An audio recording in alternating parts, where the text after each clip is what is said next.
we were going to actually talk about the situation, but it appears to have been rectified. There might have been a method to the madness, perhaps. Might have been a method to the madness.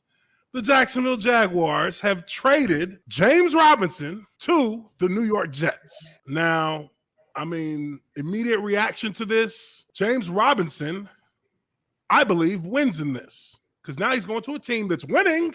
Yeah. First and foremost, they're winning. They're a winning team.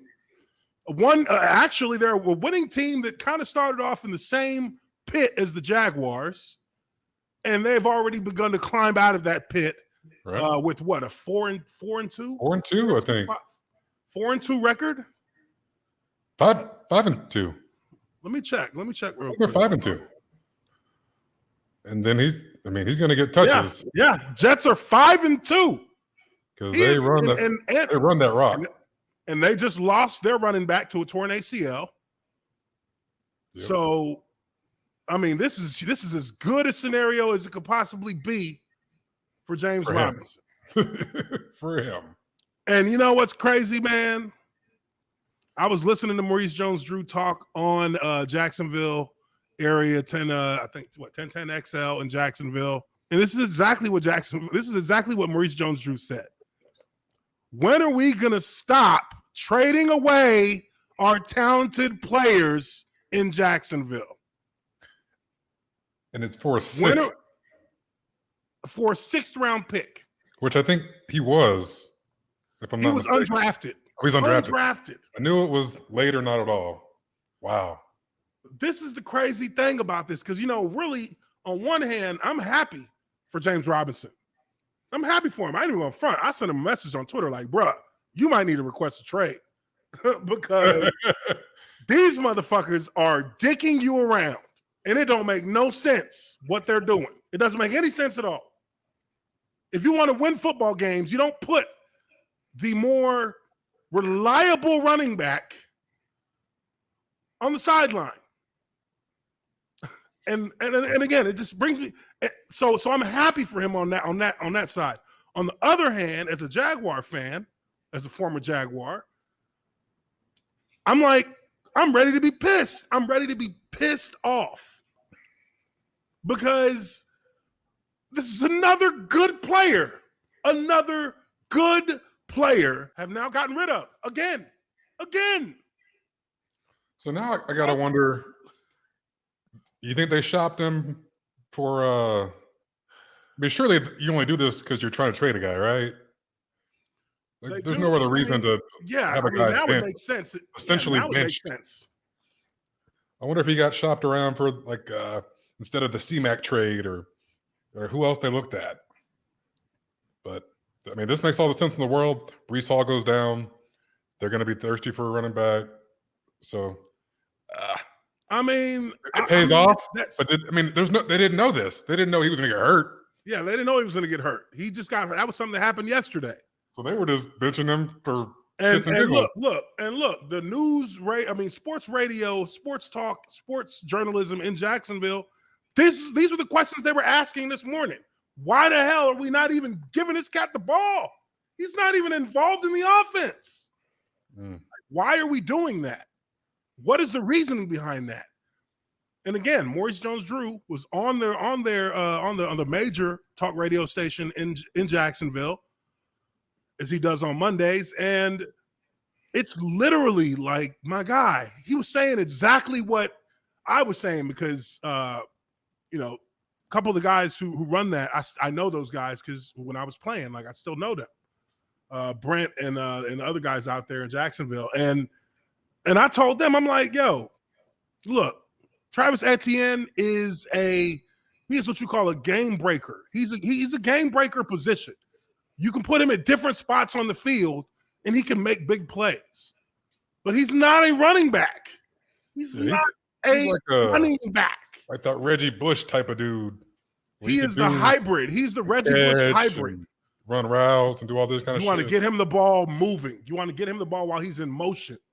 You want to get him screens. You want to get him bubbles. You want to put him in the slot. Match him up against a nickel linebacker. Ooh, yeah. Trouble. That's how you exploit him. You want to get him on the outside if you run him. Pitches. Yeah, you're not handing it off. All right, go between the tackles. You know what happened? You know what happened when he got him between the tackles? Fumble. Yeah, he's kind of a slight fellow for running back, anyways. Looks like a slot receiver, kind of thinner frame. I mean, the crazy thing about this is that, and look, I understand that people think that people see Etienne as an electric player. He is an electric player, but he is a 15 to 20 play guy to maximize that ability. Yeah. You don't want him to you don't want him to have the ball in his hand 30 times in a game. Yeah. There's a reason Reggie Bush never hit like that. You know what I mean? Because at the 30th touch, hell, at the 20th touch, somebody's gonna fold him and he's gonna lose the ball. Like, I need the cat that I can hand it off to 25 times a game. You need the guy you can hand the ball to. Look, the teams that are winning in the NFL right now run the ball. There's only a few that don't. Man, everything goes in cycles, man. The shit's coming back. These defenders are too fucking athletic. I mean, everyone's too good at rushing the passer. You got to hit him in the fucking mouth and run him over. And that slows down their pass rush. That's what I don't understand. Like, I'm watching the Jaguars game yesterday, and I'm just looking at these cats. They pass the ball almost every down. I'm like, why do you think y'all can't complete no fucking passes? They're in coverage. They're tightening up in coverage on you every play. You're not even threatening them with the run. And when you do, you got a 190-pound running back who comes up the middle, and as soon as he gets sandwiched by two defenders, he gave the ball up. And really, he gave the ball up, and this ended up being the play that decided the game, if you really want to be real about it. Jags would have won the game if he doesn't fumble into the end zone. He breaks through the first level of defense. He gets hit by the safety and the linebacker, and actually he kicks the ball out of his own hand. And if you watched him before that, when he scored a touchdown, he was so wrecked. Like, bro, he wasn't even facing the goal line, and he had his arm out behind him with the ball in it, trying to reach across the line. Like, bro, a defender just has to tap your arm, and you're gonna fumble. Oh wow! His ball security was suspect, to say the least, in that game. It was suspect. But with all of that being said, I still believe this dude is a great player to have if you use him the right way. But you cannot expect to win and be a successful team if you don't have a foundational running game to lean on. Who's their backup now? I'm not sure who they have their third. Let me see. They have someone they can just hand it off to when they need 3, and he's going to get 3. 5'10", 215. That's a lie. That is a lie. Okay, so he's averaging 6.1 a carry. He has 68 attempts. Now, that is very good. That is very good average. But this is for a guy who will probably 68 attempts in 7 games. Yeah. That's not really enough. I mean, come on. James Robinson got 81 attempts, and he didn't even play yesterday. Shit. And he's 4.2 a carry. That's more in line with. I mean, come on. If it was a typical NFL season with carries for running back, he would be well over 100, maybe closer to 150 carries at this point. I mean, I like the trade for the Jets. This is like, okay, they can keep rolling now. Yeah, they're going to get a running back. They're like, 6-round pick. They like, that's a steal. Sid, this cat is undrafted. You got an undrafted running back who you ain't got to pay no money, who's already had 1,000 yards rushing his rookie year. They ain't even been using him. They've been like just sitting him because they don't like him. And now you're going to get him. He's fresh. He's going to be motivated. He's going to be motivated. This is the move that a general manager makes to keep from having to maybe admit that you reached a little bit in the first round for running back. Yeah, that's all I can come up with because there's no other reason to do this. Not for a 6th-round pick. Not for a 6th-round pick. I mean, a 6th-round pick is look. Unless you get the next Tom Brady. But then you got to admit that you were wrong on Trevor Lawrence. You know what I mean? Because think about this for a second. If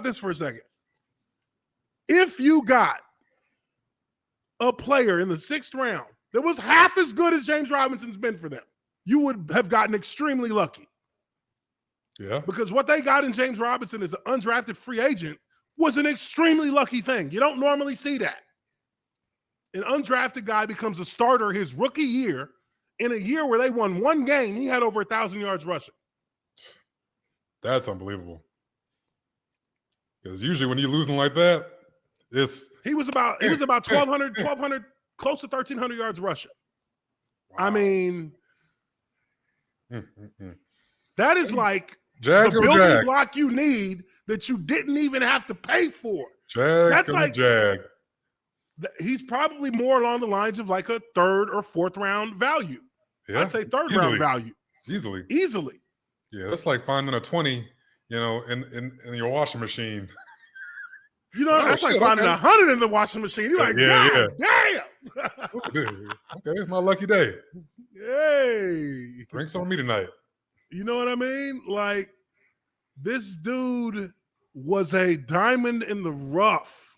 And I can't believe it because Maurice Jones-Drew was saying it on the radio earlier today. He said, when are the Jaguars going to stop trading away our good players? And he went down the list. Campbell, Jalen Ramsey, AJ Bouye. I mean, all these cats. Just allow them to just send them off for nothing. Hey, these are guys who go on to ball out at other teams. Why are you surprised? Jag's gonna jag. Oh man, it's like I'm trying not to be too mad at this because James Robinson is going to go into New York and you're going to see him on fucking SportsCenter on Sunday, guarantee it, because that's what happens. That's what happens when Jacksonville trades away good players. They go ball. For my Jags fans out there, I would say this. Don't expect, and it's crazy to me because this has been like historically what Jacksonville is. Jacksonville is a 50-50, but really 55-45 run the pass team. We're a team that is traditionally run downhill. We have fed teams the running game, and we have been opportunistic in passing over the top of that. I don't think you're going to see Etienne touch 20 carries a game this season. I don't in any game. Maybe one. Just a game where he just maybe was just too hitting it so good, they just had to keep going to it. But and honestly, I mean, not too many cats are outside of the Derrick Henrys of the world or even getting 20 touches a game. 20 carries a game. It's 20 carries a game, 20 touches because he catches a couple screens or some other shit like that.